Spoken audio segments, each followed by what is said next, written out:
One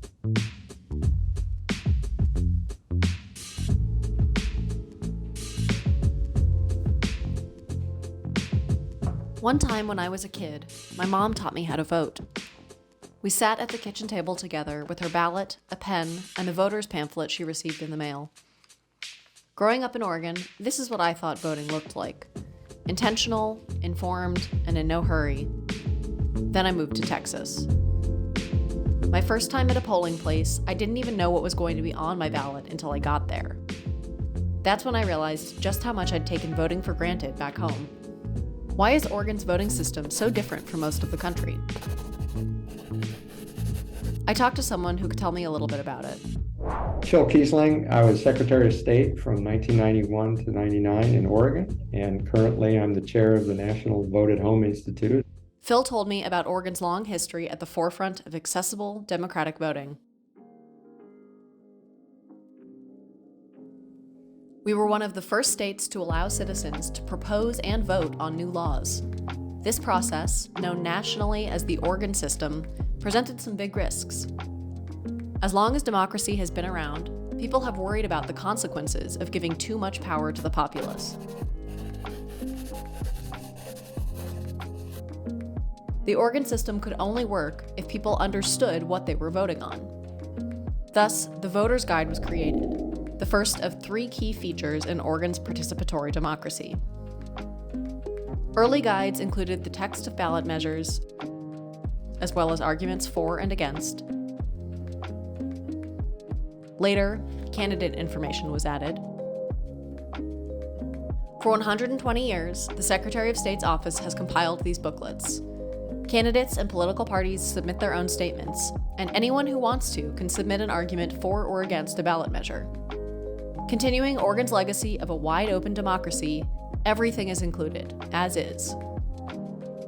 One voter's guide is mailed for free to each household in the state. In the late 1990s, Oregon began mailing the ballots too, the second key factor in our voting system. I'm one of the people that helped eliminate the polling place, and people are still mad at me for it. And there's some truth to that.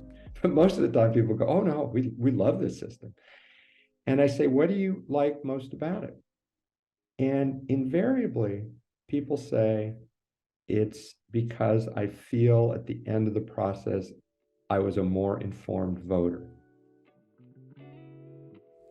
In 2016, we introduced a third policy to remove additional barriers to participation, the Motor Voter Law. Anyone who applies for or renews a driver's license gets automatically registered to vote as well. Together, these 3 policies create an opt-out system that makes informed voting the default. You are going to get a ballot if you are an active registered voter, whether you want it or not. If we know you're a citizen, we're going to register you to vote. If we know there's a place where people live, voter's pamphlet's going to show up. You can ignore it. You can crumple it up and use it to start a fire. We don't care, but you're going to get it. The system appears to be working.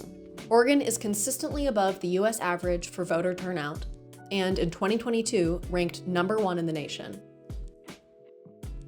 Many factors can affect turnout, from hot-button issues on the ballot, to demographics, to polarizing candidates. We don't know for sure what role Oregon's 3 policies play in improving turnout. They're also far from perfect.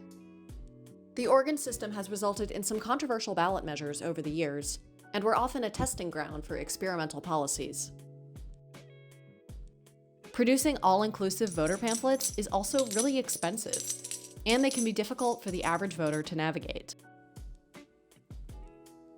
The state puts a lot of faith in the electorate. And you default to the intelligence of the voter, the judgment of the voter, okay? Which at the end of the day, you do in a democracy anyway. But while so many states are making it harder to vote, Oregon's going in the opposite direction, making it easier to register, to access your ballot, and to understand who and what you're voting for. It all adds up to putting more power back into the hands of the people. Plato might be rolling in his grave, but I'm at home with my ballot, a pen, and my voter's guide, taking my time.